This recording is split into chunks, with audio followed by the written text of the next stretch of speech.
Donc on repart. Alors, essence du macronisme. C'est l'ancien quotidien de Cyril.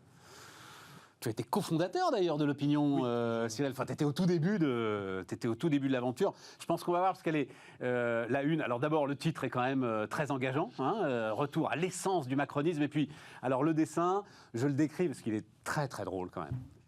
Drôle et ultra pertinent. Donc, je le décris pour ceux qui nous écoutent en podcast. Donc, on voit Emmanuel Macron devant une salle de classe et il dit « Et maintenant, on va vous apprendre à traverser la rue. » Évidemment, donc avec un panneau de signalisation, mais évidemment, référence à cette fameuse phrase qui doit être de 2017-2018. Avec ce gars, je crois qu'il était pépiniériste, le gars qui trouvait, ou horticulteur, pépiniériste ou horticulteur, le gars qui ne trouvait pas de travail et à qui Emmanuel Macron avait dit fort justement d'ailleurs, écoutez, venez, on va traverser la rue, on va en trouver tout de suite du travail. Et c'est vrai que s'il avait traversé la rue et qu'il était rentré dans n'importe quel restaurant, il aurait eu un contrat. Bon, donc, lycée professionnel, donc c'est l'opinion qui dit retour à l'essence du macronisme. Oui, parce que ce sujet porte les thèmes d'égalité des chances, de destin individuel, d'élévation par le travail, de plein emploi, tout ce qui faisait la campagne de 2017. Alors, dans les détails, on a donc d'abord un investissement important, ce sera à vous de le juger, mais en tout cas, jamais le lycée professionnel n'avait bénéficié d'1 milliard d'euros par an d'investissement pour, donc, dit Emmanuel Macron, un bon métier avec un bon salaire qui a du sens. Les cartes des formations professionnelles seront définies alors de manière dynamique, c'est-à-dire qu'elles ne sont pas définies pour 10 ans, de manière dynamique, au plus près des territoires. Moyennant quoi les syndicats disent que, et c'est un élément de réflexion, on va en parler, c'est peut-être un risque supplémentaire de fracture territoriale. Et puis, le nœud du truc, c'est plus de temps en entreprise. Si on est dans la dernière année de lycée et qu'il n'y a pas l'idée d'un BTS derrière pour l'élève, il va faire 12 semaines en entreprise avec une rémunération payée par l'État de 100 € par semaine en terminale. Et là aussi, autre grande question, d'ailleurs je vais te la poser, monsieur l'ancien prof de maths. Et ça, c'est une question très intéressante quand même. Est-ce que dans un lycée professionnel, il faut plus de temps de lycée ou plus de temps de professionnel? Est-ce qu'il faut plus de temps en entreprise ou plus de temps à l'école? Alors, on a parlé de l'essence du macronisme. Moi, je dirais que c'est l'essence du bon sens. À partir de quand on va décider de former des gens pour être employables? Alors, je suis bien d'accord. Je reviens toujours sur mon épouse, inspectrice d'éducation nationale, qui, elle, défend la formation générale, la formation du citoyen, la formation apprendre à apprendre, etc. OK, tout ça à l'école primaire. OK, tout ça au collège. Mais quand on arrive au lycée professionnel, ce nom veut bien dire quelque chose. C'est qu'on est dans un cursus de professionnalisation. 20% des élèves de ces lycées sont illettrés. Non, mais ça, c'est 20%. Ah non, mais c'est une autre question. Non, c'est avant le constat dans lequel tu arrives. Non, c'est avant qu'il faut les rendre lettrés. C'est pas au lycée professionnel. Ah oui, c'est ça. Quand ils sont au lycée professionnel, et en effet, j'ai été enseignant dans un LEP à l'époque, ça s'appelait lycée d'enseignement professionnel, notre problématique, c'est la professionnalisation. Alors, en France, dès qu'on dit ces mots-là, ça devient des gros mots. Ah, l'école n'est pas faite pour former des salariés. Ah, mieux, la faculté, l'école d'ingénieurs n'est pas faite pour former des salariés. Restons sur le lycée professionnel. On rêve. Non, mais c'est le même sujet. Il faut justement trouver les moyens que ces étudiants ou ces lycéens, quand ils sortent du lycée professionnel, ils soient employables. Et bravo à cette réforme, parce qu'elle va dans le bon sens. C'est le bon sens pour que ces jeunes aient un équilibre entre une formation générale, qui est nécessaire, et les maths en particulier, pas que d'ailleurs, et le travail en entreprise qui leur permettra, à l'obtention du diplôme, d'être employables. Je rappelle que l'augmentation de l'alternance qui s'est faite, non pas pour eux, mais en général... Pour les apprentis notamment. A permis d'augmenter l'employabilité de façon phénoménale. Ça a coûté très cher, mais en tout cas, ça a été extrêmement efficace. Et je pense que cette loi, je ne sais pas comment ça va être la formule qui va être utilisée, cette réforme... Oui, réforme, c'est une réforme. Non, je crois pas que sera très efficace pour améliorer l'employabilité des élèves, des lycéens, de ces lycées professionnels. Donc tu n'as pas de doute, toi, là-dessus. Effectivement, je reprends ton point. C'est-à-dire que ce n'est pas au lycée professionnel de réparer les insuffisances du collège. Sauf que si tu ne le fais pas, le constat, c'est quand même que tu as 20% d'illettrés, quoi. Ok, non mais attends, chaque chose à sa place. Moi, je dois avoir des enfants qui m'arrivent en seconde ou Ouais, c'est avant, ça, seconde. qui sachent lire, écrire, compter, et je rajouterai, même s'ils peuvent avoir des notions d'informatique, ça nous arrange. Ouais. Eh bien, après, moi, mon rôle en lycée professionnel, c'est de les rendre employables. Je sais que c'est un gros mot, mais je le répéterai toujours. C'est de l'employabilité. Donc, ce que j'ai beaucoup apprécié aussi, c'est que ça ne soit pas statique, parce que moi, je me rappelle, à mon époque, on formait des mécaniciens, des fraiseurs, des tourneurs, alors que c'était à la lime, alors qu'il y avait déjà les machines-outils. Ouais. Donc il y a tout un sujet, le milliard, j'espère qu'il sera orienté sur ces sujets-là. Il faut des formations qui correspondent aux besoins de notre société pour que ces jeunes sortent de là avec des bons métiers bien payés. Le milliard, il va en partie servir, parce que c'est peut-être la bonne nouvelle pour les entreprises, c'est qu'à un moment, le stage donc, payant, c'est pas à l'entreprise de le payer. Il va quand même servir à... Mais ça serait bien que ça serve aussi à un équipement moderne de ces lycées.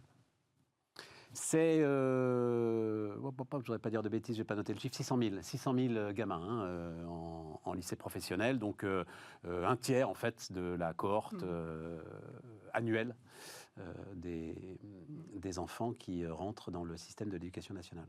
Françoise, on va ensuite rentrer dans quelques détails quand même autour de cette histoire. On ne peut qu'être d'accord avec les principes qu'évoque Guy. Après, je pense qu'il faut être pragmatique. La plupart de ces jeunes, pas tous, mais une grosse partie, sont là un peu par défaut. Hein. Ils ont été, comme par hasard, ce sont des jeunes qui sont issus de milieux défavorisés, qui ont un déficit en culture générale qui peut aller effectivement jusqu'au fait qu'ils ne sachent pas lire. Illettrés, alors après la définition de l'illettrisme c'est compliqué, mais en gros considérés officiellement comme illettrés. Donc effectivement on peut faire abstraction complètement de ça, mais on ne peut pas. Et du coup, il faut quand même... Moi, je trouve que la chose extrêmement positive, c'est effectivement la dynamique des filières et le fait que l'on va réduire cette filière qu'on appelle, je ne sais plus comment maintenant, métier du tertiaire, mais qui est en gros l'ancienne filière comptabilité-gestion. Ouais. Et j'aime bien quand on dit comptabilité-gestion, parce qu'on comprend dès lors qu'on forme des gens sans investissement, parce qu'il n'y a pas d'équipement. C'est le grand avantage de cette filière, hein, c'est qu'il n'y a besoin de rien. Donc elle ne coûte pas cher.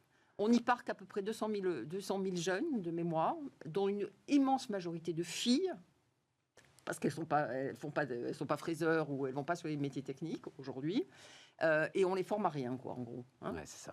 À remplir les tableaux Excel, quoi. Ah bah, ça, à peine. Oui, à peine. Ça, je ne suis pas sûre. Bon. Même pas. Ouais. Donc réduire cette filière-là, qui est un espèce de parking pour des jeunes qui vont des futurs de toute manière, ils vont prendre des petits jobs après et ils attendent de prendre ce job-là. S'attaquer à ça, je trouve que c'est extrêmement sain, et rendre cette carte dynamique, c'est effectivement difficile, parce que c'est bien d'avoir l'intention, mais après, il faut être capable de la réaliser. Il y a un problème d'investissement, puis il y a un problème de matière humaine, de ressources, et profs qui doivent évoluer aussi. Donc, oui, mais alors, entre l'intention et la pratique, il va falloir regarder. Mais il ne faut pas oublier que ces jeunes-là, ils ont besoin aussi de conforter leur formation de base. Il faut, si possible, quand même, qu'ils apprennent à compter et à lire aussi, parce que c'est la réalité, et que s'ils n'ont pas ça, voilà. Mais donc, on est d'accord sur le principe, mais dans la réalité, il faut faire un peu plus que ça, quand même. Quant aux stages payés par l'État, il faut que ces stages soient pertinents. Hein. 100 € par semaine. C'est pas rien, hein, 100 € par semaine. Hein, non, ils c'est sont pas rien du tout. sensibles à ça. Bah évidemment. Oui, mais ça. Du coup, qu'est-ce qui va faire que ces gamins, ils vont faire des stages qui vont leur apprendre quelque chose sur le monde de l'entreprise? C'est payé par l'État. Enfin, on voit plein de ces jeunes qui font des stages de temps en temps. Ils rangent des cintres dans les remises, ils font des... Oui, c'est ça. Ouais, mais et c'est pas ça qui leur donne une ouverture sur l'entreprise. T'es en période de crise de recrutement quand même, Françoise. Oui, on va voir. Donc, tous les gamins qui débarqueront quand même dans l'atelier, si on parle d'industrie... Vraiment des petits boulots. Hein. Ah oui, c'est ça. C'est-à-dire que tu dis, c'est quand même... Ce ne sera pas forcément... C'est des mômes de terminale, quoi. C'est quand même des mômes. Oui, je comprends ce que tu dis. C'est quand même des jeunes à qui... l'intention, c'est de leur donner Ils n'ont pas, en général, les acquis sociaux qui leur permettent d'avoir une vision des différents métiers. Ils sont là par défaut. On leur a dit, tu habites où, toi ? Ah bah toi, tu vas aller faire de la vente, ou toi, tu vas aller faire machin, etc. Parce que c'est ça, la réalité. Il n'y a pas d'orientation. Ces gamins, ils sont face à des métiers, ils ne savent même pas ce que c'est, ils ne savent pas quelles sont les alternatives. Et du coup, le stage en entreprise, c'est théoriquement quelque chose qui devrait leur donner cette ouverture-là. Ouais. Est-ce que le fait que le stage payé par l'État est le seul moyen pour arriver à ça ? Moi, j'ai un petit doute sur le résultat qu'on va obtenir avec ça. Mais c'est une intention louable. Cyril ? Oui, sur l'idée générale, parce qu'après, moi, j'ai deux, trois questions à donner dans les détails. C'est statique, c'est ça Dynamique, la carte des formations dynamiques. Pour le coup, ça, je trouve que c'est vraiment bien, parce que c'est vous qui connaissez ça 1000 fois mieux que moi, mais s'il y a bien un sujet où on peut planifier plus ou moins, alors peut-être de moins en moins à long terme quand même, mais c'est bien celui de l'emploi, où on sait plus ou moins quels seront les besoins. Alors, est-ce que c'est à 10 ans, 5 ans, ça se rétrécit effectivement, et donc, alors après, est-ce que l'éducation nationale a la capacité de s'adapter aussi vite ? Ça, je ne sais pas, mais c'est clair que je prends un sujet, pour le coup, je connais bien celui de la santé. On sait très bien, avec le vieillissement de la population, qu'il faut former 2 fois plus au minimum de personnel de santé grand âge. Je ne parle même pas par ailleurs de médecins. Il n'y a absolument aucune structure, absolument rien qui permette aujourd'hui de le faire. Donc les entreprises doivent se débrouiller par elles-mêmes. Le problème, c'est même que tu n'as aucune offre, non ? C'est-à-dire, est-ce qu'ils veulent aller faire ça ? Alors ça, par contre, j'en sais rien. Mais en tout cas, le fait est qu'il y a des filières... une demande de la part des entreprises, mais... Oui, alors ça, c'est... Oui, enfin là ça va au-delà de la demande... Oui, c'est l'attractivité du métier, aussi, quoi. Ça peut aussi être dans les EHPAD publics, c'est pas une question entreprise, c'est juste un métier. Bon, alors évidemment... et donc ça se planifie. Mais effectivement, ça, je ne sais pas si l'éducation nationale a la capacité de switcher aussi vite. Alors, est-ce que c'est des grands mouvements ? Est-ce qu'on passe de tout d'un coup du codage informatique à la santé ? Je ne pense pas que ce soit aussi violent, mais enfin, on peut peut-être du fine-tuning. Mais ça, je trouve que, pour le coup...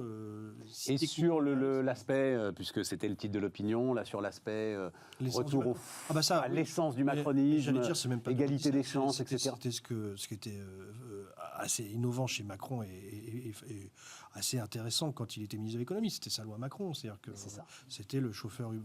Et d'ailleurs, ça plaisait énormément aux jeunes de banlieue. Je veux dire, vous pouvez tous devenir chauffeur Uber, j'adore ça. Et indirectement, les grands-parents se disaient « Ah, enfin, quelqu'un qui arrive à trouver un job à mes petits-enfants. » Et c'est pour ça que... Mais ça a été massivement rejeté, qu'on le veuille ou non. Ça a été massivement rejeté, et par les corps constitués, syndicaux, etc. et par les entreprises en situation de monopole et de rente. Et j'ai l'impression aussi par l'opinion. C'est-à-dire, c'est tout ce qu'on a résumé derrière sur la Startup Nation. Tu n'as plus le droit de prononcer ce mot-là aujourd'hui si tu ne veux pas te faire couvrir de tomates pourries. Oui, alors peut-être que ça a été rejeté, mais c'était un discours qui était assez innovant et qui, encore une fois... Je suis d'accord, moi. Alors, qui passait pas par l'éducation, qui passait plus par le fait de casser les normes absurdes. Sa grande théorie sur les... Enfin, pas les théories, sa grande anecdote sur les coiffeurs spécialistes du lissage des cheveux, etc. Il fallait avoir un diplôme de coiffeur pour faire ça. Enfin, bon, bref, des trucs... Mais le fait est que, oui, c'était ça, le macronisme de base. Il y a quand même un exemple... qui adresse tous les sujets qu'on vient d'évoquer et qui est un succès magnifique, c'est la Grande École du numérique. Je vous rappelle que la Grande École du numérique, ça s'adresse à des décrocheurs, donc échec de l'éducation nationale, que ça propose une formation en 6 mois, 12 mois, 18 mois, avec des stages en entreprise, et ça forme quelques milliers, voire dizaines de milliers de jeunes qui sont en emploi. Après, mais si. Dizaines de milliers, pas par an. Par an, tu peux regarder. Ouais, il faudra que je regarde, parce qu'il y a un moment qu'on en parle ensemble. C'est 18 000.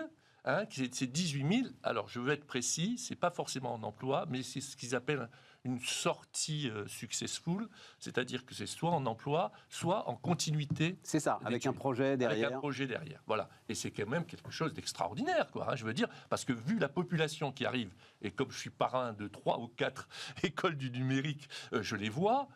Et là, on est à Sarcelles, on est à Cergy-Pontoise, on est à Aubervilliers. Je peux vous dire que c'est des écoles qui réussissent quand même des choses absolument exceptionnelles. Et c'est pour ça qu'il ne faut pas du tout désespérer, parce que si je prends comme acquis tout ce que vous avez dit, qui est juste, je ne vais pas critiquer ce que vous avez dit, c'est juste. Il faut leur apprendre à lire, il faut leur apprendre à compter, etc. Mais alors on ne changera jamais les choses. C'est le sujet. C'est pas antinomique, on est d'accord. Oui, non, mais je dis, il tu sais faut y pas aller. par quel bout prendre le truc. Voilà, moi je le prends par le bout de l'essence. De l'activité, de l'action. De l'action, des solutions. Je vais te dire, Guy, il y a un truc, parce que moi j'ai connu ça dans ma jeunesse avec l'école normale. Cette histoire de stage rémunéré. Donc, le stage est rémunéré à 100 € par semaine si tu fais pas de BTS derrière. Oui. Combien choisiront en fait de faire ça juste parce qu'ils ont besoin de ces 100 balles par semaine pour faire vivre tout le monde. Et tu comprends, c'est comme ça qu'avec l'école normale, dans les années 80, tu as des gars qui se retrouvaient profs alors qu'ils n'en avaient aucune envie. Voilà. Oui. Parce que tu étais rémunéré à 18 ans, à la sortie du bac. Non, mais je ne crois pas que l'essentiel de la réforme, ça soit cette rémunération. Pour moi, ce n'est pas ça. Je retiens beaucoup plus la question des formations dynamiques, je retiens beaucoup plus les stages en entreprise, l'équilibre entre la formation initiale, la formation professionnelle. Et alors même ça, les formations dynamiques, parce que je vous voyais lever les yeux au ciel quand je disais les syndicats disent ça peut renforcer les fractures territoriales. C'est-à-dire, moi je veux, ah bah oui, mais entre faire un lycée professionnel en Loire-Atlantique, au cœur de la vallée des Composites, etc., ou le faire dans le Bas-Rhin, ta formation, ce ne sera pas la même. C'est là où tu as un sujet quand même, Guy. Non. Non, parce que... Pourquoi non ? Alors non, parce que le sujet de la mobilité géographique, c'est un sujet dont on parle. Quand j'étais chez Manpower, on en parlait déjà. On voulait faire bouger des diplômés d'une région à une autre. Et en fait, les gens bougent pas. Et on n'y arrive pas. D'accord. Et du coup, on avait des filières... Donc il servirait à rien de former au composite dans le Bas-Rhin parce que le type irait pas de toute façon en Loire-Atlantique. On avait des filières, par exemple, qui étaient historiques dans le Nord, sur de l'industrie métallurgique, etc. Il y avait des industries en Loire-Atlantique qui s'étaient développées. Impossible de les faire bouger d'un côté à l'autre. Et du coup... oui, c'est régional. Voilà. Même les écoles d'ingénieurs, ce que dit Françoise est parfaitement exact. Le Breton, il fait son lycée à Brest, il fait l'ISEN et il cherche un poste à Lannion. Ouais. Et alors tu lui dis, attends, mais c'est vachement bien ce qui se passe à Paris. Non, mais il ne le trouvera peut-être pas à Lannion, mais il le trouvera à Vannes. Oui, c'est-à-dire le Breton, il n'est pas trop mal loti en termes de dynamisme. J'avais beaucoup de collaborateurs comme ça. À terre historique des télécoms, Lannion, mais qui reste quand même assez dynamique aujourd'hui. Il y a eu un moment, un trou d'air, mais ça, voilà, c'est en train de renaître. Je dis positivement, je dis juste par rapport à ce que dit Françoise, c'est-à-dire que c'est une caractéristique française, on n'aime pas trop bouger. Et quand on est dans des niveaux de salaire bas, c'est encore plus compliqué de bouger. Voilà. Oui, avec en plus ce sujet de l'immobilier, c'est-à-dire quand en plus tu as 20 ans de crédit sur une maison dont la valeur est en train de baisser, là tu es vraiment tanké, là tu es coincé. Là. Les jeunes, normalement, ne sont pas dans cette situation. Les jeunes, normalement, ne sont pas dans cette situation. C'est plus les situations de fermeture d'usine. Mais aller s'installer dans des... Enfin, tout ça est très compliqué pour eux. Tu gagnes 3 000 € par mois à Lannion, tu es à l'aise. Tu le gagnes à Paris, tu es juste. Ouais. Alors ça, c'est un autre sujet, mais c'est un sujet qui est complètement écarté. Quand on parle des classes moyennes, c'est la régionalisation du SMIC. Bien sûr. Alors ça, c'est interdit. Je crois que la retraite à 65 ans passerait mieux que la régionalisation. Quand on commence à toucher au sujet d'égalité. Ben oui, est-ce que régionalisation, France, finalement, seuls les Parisiens en souffrent. Tous les autres ont quelque chose à y perdre. Seuls les Parisiens ou ceux qui vivent en Île-de-France ont quelque chose à y gagner. Les réponses, ils ne bougent pas tant que ça pour aller en province. Donc. Ouais. Non, mais donc ce chiffre, 3% d'enfants de cadre dans le... Ah oui, mais ça, c'est... Voilà, 3% d'enfants de cadre dans les lycées professionnels. Et donc, effectivement, un tiers des élèves du second cycle, oui, donc c'est ça, c'est à peu près 600 000 gamins. Bon, on a dit tout ce qu'il y avait à dire sur ce lycée professionnel. Rendez-vous dans quelques années. Oui, parce que c'est... L'efficacité. Voilà, enfin, ce qui va être intéressant, c'est comment le mettre en œuvre. Hein, parce que on est dans des intentions, là, donc elles sont tout à fait pertinentes. Maintenant, le mettre en œuvre va être très compliqué dans le monde de l'éducation nationale. S'ils sont... Enfin, je sais pas, tu restes en contact avec tes jeunes collègues, sans doute, de lycée professionnel. Je pense qu'à un moment, tu as le président de la République qui se déplace, tu t'en fais une sorte de grande cause et tout. Je pense que pour les gars qui sont dedans, on va essayer de se servir de ce levier quand même. Enfin, pour eux, ça doit être assez valorisant quand même, j'imagine, non ? Je pense, oui. Ouais. Je pense. Françoise, non Bah, si je suis je prof vois en ton sourire. Si je suis prof en comptabilité et que ma filière disparaît et qu'on Ah, dit, ouais. il faut que je devienne prof en je sais pas trop quoi, etc.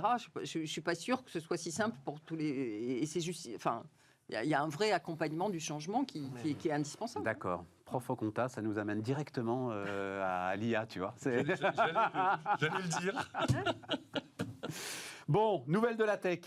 Qu'est-ce que j'ai avant qu'on discute comme ça? Oui, donc j'ai IBM, forcément, Françoise, tu venais, il fallait que je... J'avais vu ça. Hein quand tu l'as vu dans le Figaro, tu t'es dit j'irai droit. Donc, IBM gèle les embauches sur les postes qu'il estime remplaçables par l'IA. Donc, il y a une grosse pression sur les fonctions support, hein, on parlait des comptables.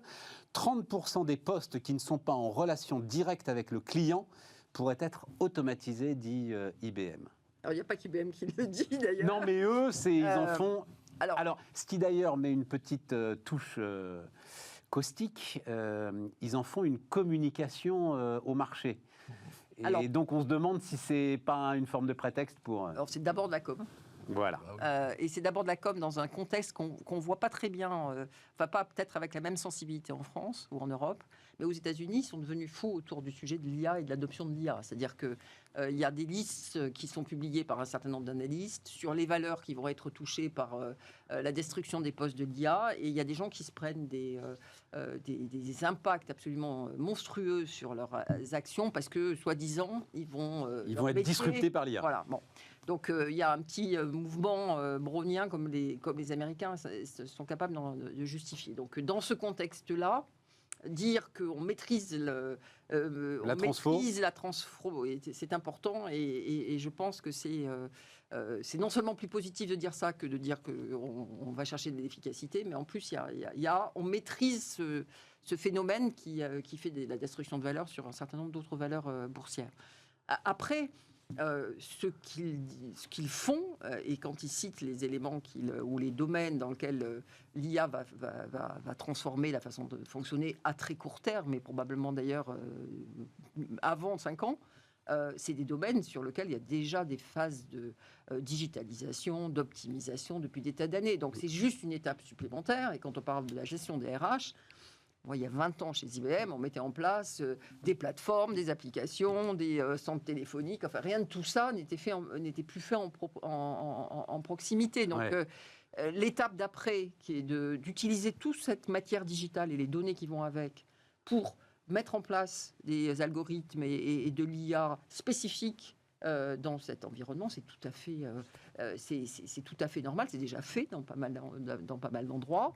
Et ça permet éventuellement, pour ceux qui veulent le faire, de réinvestir sur la proximité, le management, enfin, etc. Donc on est dans quelque chose d'assez... Alors là-dessus, juste, je vous disais donc témoignage. Alors je citerai pas la boîte, mais c'était donc Chief Digital Officer. Ils étaient une dizaine, etc. Et donc la jeune femme Chief Digital Officer de ce groupe, c'était sympathique parce qu'elle dit: j'ai jamais vu les membres du Comex scotchés sur leur siège comme ils étaient scotchés sur leur siège quand ils ont fait en fait fonctionner par un accord avec Microsoft, fonctionner donc la technologie OpenAI sur leur data lake. Et en fait, ces data lakes, pardon pour ceux qui ne sont pas dans le truc, mais aujourd'hui, les grandes entreprises ont des masses de données vertigineuses, donc déversées, dit-on, dans un lac. En fait, de lac,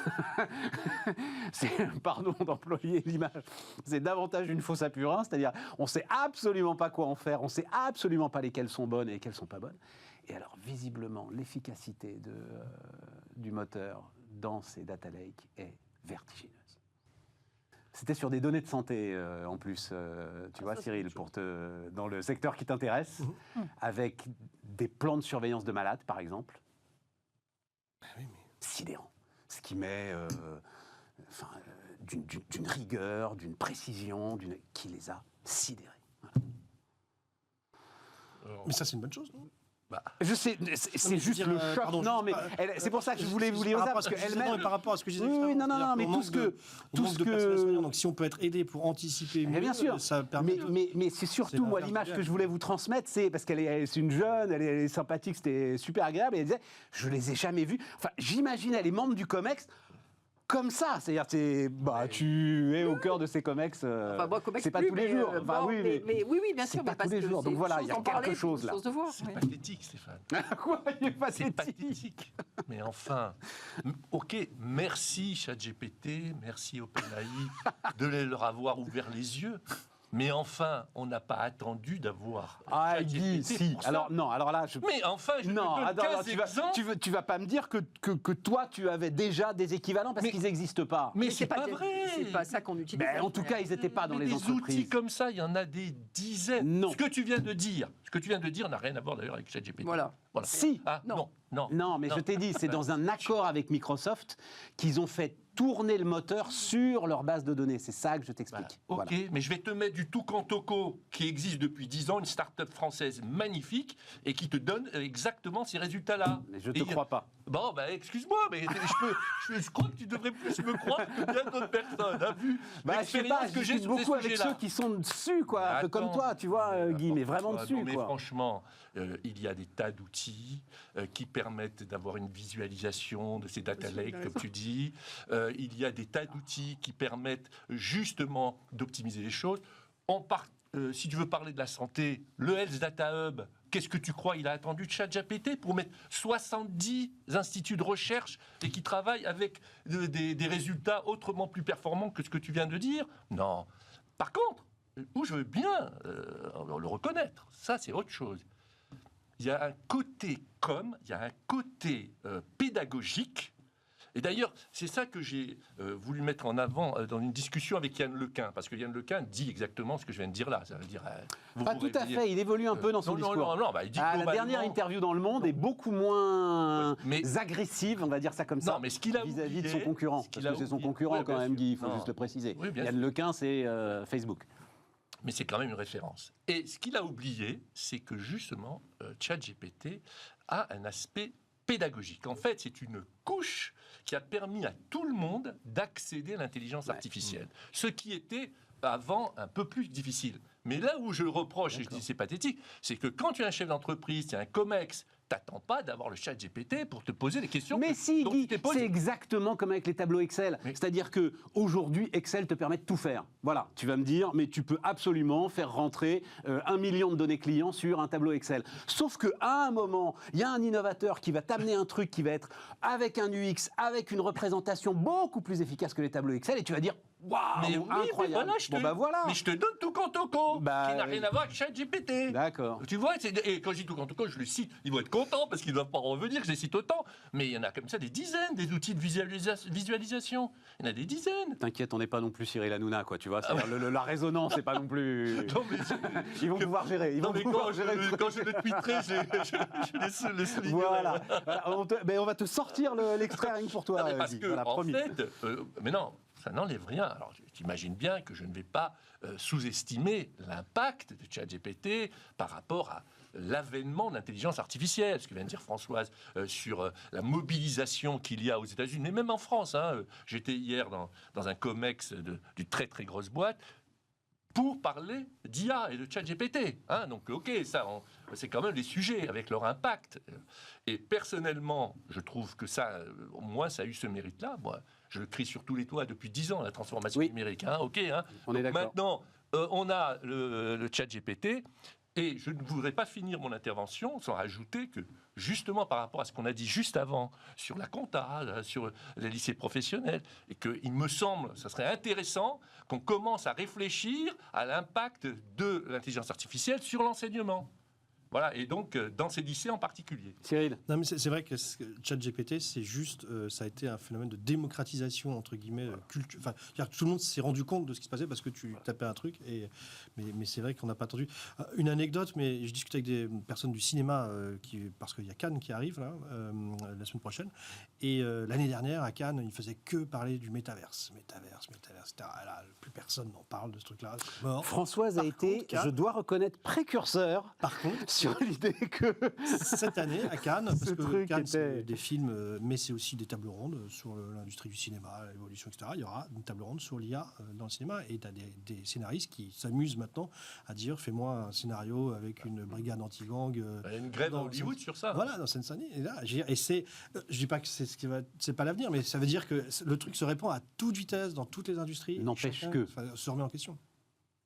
J'anime des cercles de Chief Digital Officer, d'efficacité commerciale. Hein, non pas les sales, mais vraiment l'efficacité commerciale. L'ensemble de ceux qui sont au contact de l'IA. Je t'assure, tout quantoco ou pas, je n'avais que des témoignages de déception autour de l'IA. En gros, c'était ça. C'était que des expériences assez souvent chronophages, qui coûtaient cher et qui, à l'arrivée, étaient déceptifs pour les C'est professionnels et aussi- pour les métiers. Mais c'est aussi une C'est réalité. c'est ça que j'entends à longueur de journée, C'est Guy. aussi une réalité. Tu le sais très bien d'ailleurs. Bien sûr, Voilà. c'est bien, Voilà, mais- voilà. Et là, tout à coup, les gars se retrouvent avec un truc qui donne des réponses simples, Mais c'est- évidentes, rapides. Voilà, c'est Franchement, tout ce ça n'a que rien à je veux voir dire. avec l'intelligence artificielle. Hein. Ce que tu as dit, toi, ce n'est pas la question de l'intelligence artificielle. D'accord, Voilà, c'est tout ce que je veux dire. Et qu'il y a D'accord. d'autres outils qui le font. d'accord. C'est tout. Maintenant, que ça a permis pour ces gens-là d'ouvrir les yeux, bah écoute, tant mieux. Oui, ok, mais oui, voilà. franchement, Alors, à condition qu'on passe l'étape d'après, qui est de dire il n'y a pas une seule IA. Il Non. n'y a pas IA n'est pas égal à IA générative. Ouais, tout à fait. Et, voilà. Et par ailleurs, que l'on mette bien en évidence le lien entre IA et données, et qualité des données, parce que tous les meilleurs algorithmes du monde, sont comme toutes les filles du monde, elles ne savent donner que à partir de quoi ils travaillent. Donc, ça peut être efficace quand, justement, sur les domaines HR, etc., on a déjà digitalisé pas mal de choses. Du coup, on a des données qui sont de qualité et en nombre, et du coup, on a des moteurs qui peuvent permettre d'IA, qui peuvent permettre de faire des choses intelligentes. Bon, et qu'on a compris les biais, parce que c'est très important. Absolument. Hein, que justement, il faut quand même se rendre compte que ChatGPT là, va chercher à 90% des données américaines, anglo-saxonnes, et que ça fausse totalement les résultats. Oui, Donc mais- il faut le faire avec intelligence. voilà, c'est ça. Voilà. Et non, mais Tu tapes dans ton ancien métier, Cyril, tiens, tout à l'heure, là. Combien, selon l'INSEE, de salariés en France sont entre 0,75 et 2 SMIC? Il te faut 3 heures sur le site de l'INSEE pour aller trouver le chiffre. Voilà. Tu l'as en 2 secondes et tu lui as demandé de sourcer l'INSEE. Il t'a pas répondu, je n'ai pas de données depuis 2001. non Non, il m'a répondu depuis 2019. Ouais, et par ailleurs, c'est plus une question pour Google que pour. j'allais te dire ça. Eh ben non, non, Google va te chercher. Enfin bon, bref, c'est Oui, bon. pas très intéressant comme débat. mais je t'assure que non, vraiment pas, vraiment pas, vraiment pas. Non, non, Google le. Enfin bref. Ah, s'il non, avait été très fort, il t'aurait dit le site de l'INSEE est vraiment très compliqué. C'est la réalité, pour te retrouver. Raison d'être très Ils se sont rapidement, améliorés. puisque je vous en parlais. Donc, alors, véritable carton sur LinkedIn. Cyril, tu l'as pas vu, mais je t'assure, hein, c'était très, très étonnant. Donc, ce point de vue de Philippe Lenchner sur la raison d'être. Ce carton est sans doute le signe que ça commence à vous exaspérer un petit peu cette affaire. Pratique mimétique ridicule pour une divine révélation, écrit Philippe. Il faut respecter les gens. Polluer, c'est pas bien. Sauver la planète, c'est mieux. T'es d'accord? Celui qui est ridicule, c'est lui. Ah bon? Ah oui. Alors vas-y, Bien ça sûr, m'intéresse. Moi, je suis un ardent défenseur De la raison d'être? Absolument. Ça nous a permis de nous asseoir autour d'une table et de réfléchir à ce que nous faisions en plus du business, parce que tout le monde fait du business, et ce n'est pas vrai. Il se trompe quand il dit que tout le monde a des préoccupations humaines ou environnementales et autres. C'est faux.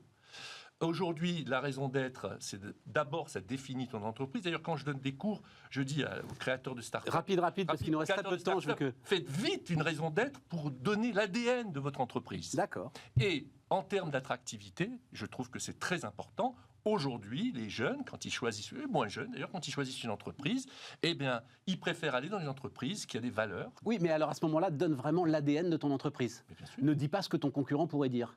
Ah non, mais alors, c'est on est d'accord, hein. Contre-pied, bien sûr, on est d'accord. Ah oui, voilà, on est d'accord. Nous, il nous a fallu, il le dit d'ailleurs, qu'on perd du temps là-dessus. Nous, C'est il nous a Brice fallu- Rocher qui m'a dit ça. Brice Rocher m'a dit, si tu as raison d'être, en fait, ton concurrent pourrait l'appliquer, alors c'est que tu t'es trompé. Bah oui. D'accord. Françoise?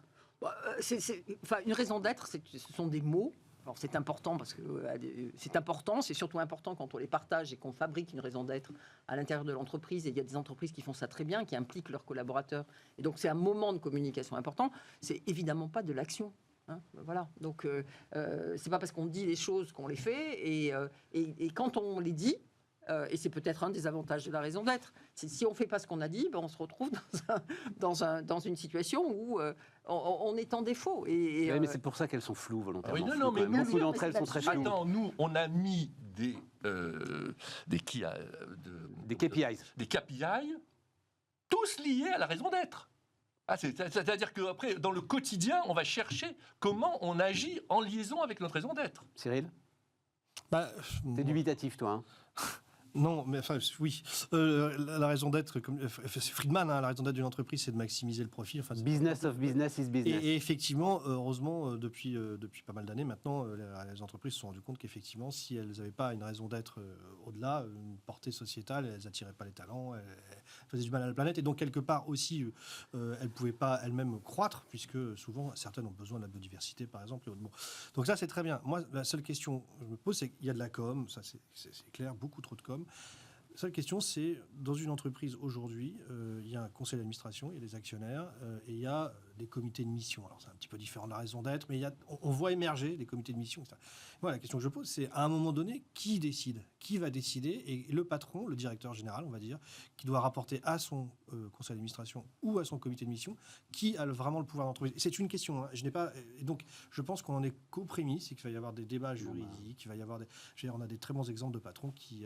On en reparlera ensemble alors. On en reparlera ensemble parce que je pense, François, tu as là-dessus des réponses. Ouais, conseil d'administration, point. Conseil d'administration à la fin. Je Voilà. pense que pour l'instant, c'est le cas. Mais effectivement... Même dans une entreprise à mission. Mais bien sûr. On n'a pas... Une entreprise à mission. Ah oui, c'est ça, avec Et- le comité de mission. Ah ouais, on n'a pas... Non, là, Et t'as un dans une conflit de gouvernance qui n'est Il y a pas un réglé. flou qui est problématique. Mais attention, que Bon, on est au bout, les mission, amis. c'est pas forcément la raison d'être. Non, c'est c'est pour pour ça. ça que C'est j'ai deux des choses choses différentes. différentes. Oui, tout à fait, deux choses différentes. Et c'est quoi la raison d'être d'Open ? Tu la connais par cœur ? Mais tu plaisantes.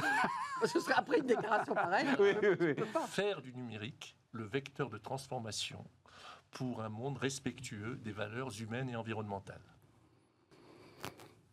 Bah, ça va vous permettre d'en débattre, justement. Merci, chers amis, on est au bout, on est vraiment au bout. Merci à vous de nous avoir suivis et à demain pour Bismart.